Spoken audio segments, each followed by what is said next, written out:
Je suis le conservateur en chef du musée de l'automobile de Mulhouse, connu sous le nom de Cité de l'automobile Collection Schlumpf, et je m'appelle Richard Keller.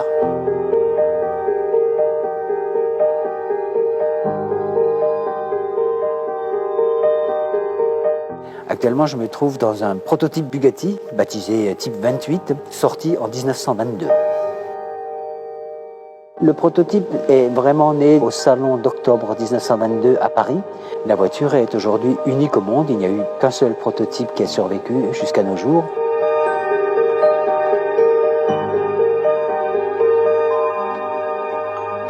Ce prototype apporte plusieurs éléments novateurs. Le plus visible juste sur le volant, c'est la carburation. L'autre particularité, c'est effectivement il a fait un volant à deux branches parce que justement le réglage de la carburation, il l'a placé au centre du volant. À partir des années 25, 26, 27, il reprend des éléments qu'il avait finalement testés et mis au point en 1922.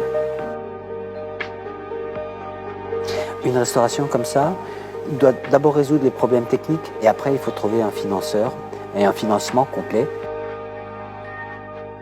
Dans cette opération, on a eu la chance d'avoir la participation du ministère de la Culture et surtout de Motul via la Fondation du Patrimoine qui nous a fait confiance. C'était notre première collaboration. Après, c'est une aventure commune entre le financeur, les techniciens, ce que raconte la voiture. Alors, dans une restauration comme sur cette voiture-là, finalement, il y a une partie centrale qui est la partie mécanique et il y a toute la partie sellerie, carrosserie. L'atelier du musée joue un rôle clé et autour de cette plaque tournante, vous aviez essentiellement le rôle de Ventoux Moteur Ingénierie avec Laurent Rondoni pour la partie Bugatti, parce qu'il est un bugattiste reconnu dans le monde automobile.